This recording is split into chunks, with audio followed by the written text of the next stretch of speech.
विधि नारद शंकर सनकादिक महादेव। महादेव कि जहाँ पर कृपा न करहि पुरारी, सो न पाव मुनि भगति हमारी। और भाई मैंने तो सदा ही कहा आपको कि महादेव के जैसा कोई भक्त नहीं है, उनके जैसा कोई अनुरक्त नहीं है, उनके जैसा कोई विरक्त नहीं है, उनके जैसा कोई संत नहीं है, उनके जैसे बस वही हैं, उनके जैसे बस वही हैं। प्रभु के श्री चरणों का प्रेम अगर देखना हो, प्रभु के श्री चरणों पर न्यौछावर होने के सुंदर भाव का दर्शन करना हो तो महादेव में करना चाहिए। वो महादेव हैं। इस सृष्टि को अनेक बार रचकर और विध्वंस कर देने का अतुलित सामर्थ्य होते हुए भी उनके साथ सदा जुड़े हैं और मस्तक सदा झुका है। हाथ सदा जुड़े हैं, मस्तक सदा झुका है। और भाई कोई तो महादेव की भक्ति, कोई तो महादेव की भावना ऐसी है जिसका दर्शन करके भगवान कहते हैं, जहां पर कृपा न करहि पुरारी, सो न पाव मुनि भगति हमारी। और सभा के मध्य में प्रभु दोनों हाथ उठाकर कहते हैं, औरौ एक गुपत मत, सुनहु कहु कर जोर, शंकर भजन बिना नर, भगति न पावहि मोर। देखो आप और मैं जो आज यहाँ आए हैं, राधा वल्लभ लाल का भजन कर रहे हैं, सेवन कर रहे हैं, या तो इस जन्म में या किसी जन्म में आपने और मैंने महादेव का प्रसाद अवश्य प्राप्त किया है, नहीं तो यहाँ तक आप आना संभव नहीं। अब मैं तो भाई किसी और जन्म की बात तो नहीं जानता, पर इसी जन्म में ही देखा है मैंने तो कि वृंदावन आने से पूर्व जो मन का एक भाव था वो महादेव के चरणों से जुड़ा था। इस जीवन में जो पहला परिचय हुआ वो महादेव से हुआ। और अपनी बात अगर आपसे करूं तो इस भजन के मार्ग पर चलते हुए बड़े बड़े द्वंद्व आते हैं और आगे भी आते रहेंगे, पर महादेव की कृपा का मैंने जीवन में अनेक बार अनुभव किया है। और ये वस्तुतः बिल्कुल ठीक है। कोई निष्काम रूप से केवल प्रभु के प्रेम की प्रीति की इच्छा लेकर अगर भजन के मार्ग पर चले, उसे खबर पड़े न पड़े, वो पहचाने न पहचाने, पर महादेव उसका पोषण करते हैं, शंकर उसका पोषण करते हैं। और कुछ तो है भाई कि भगवान कहते हैं कि भाई इनकी कृपा के बिना हम नहीं मिलेंगे। ये जब तक स्वीकार नहीं करेंगे, ये जब तक तुम्हारे भजन के मार्ग की बाधा नहीं हटाएंगे, आप हम तक नहीं पहुंच पाएंगे। शंकर भजन बिना नर, भगति न पावई मोर। ये अपने आप में बहुत बड़ी उद्घोषणा है। गोस्वामी जी रामचरितमानस के उत्तरकांड में इसका वर्णन करते हैं कि जब भगवान ने सारी अयोध्या नगरी को संबोधित किया, तब भगवान ने कहा, औरौ एक गुपत मत, अर्थात ये एक गुप्त बात, रहस्य की बात मैं आपसे बताता हूं, सुनो कहूं कर जोर।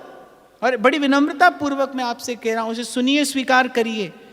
शंकर भजन बिना नर, भगति न पावई मोर। इनके भजन के बिना, इनकी कृपा के बिना, इनके सेवन के बिना तुम त्रिभुवन गुरु वेद बखाना, तुम त्रिभुवन गुरु वेद बखाना।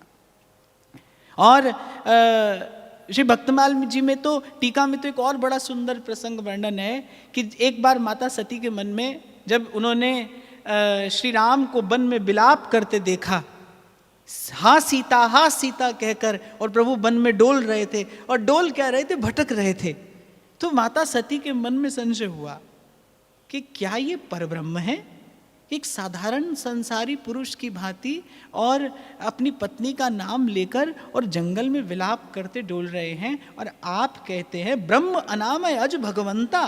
क्या ये वही रमापति राम है? क्या ये वही अनादि ब्रह्म है? तो माता सती के मन में संशय हुआ। अच्छा, संशय आत्मा विनश्यति, क्या ऐसा है?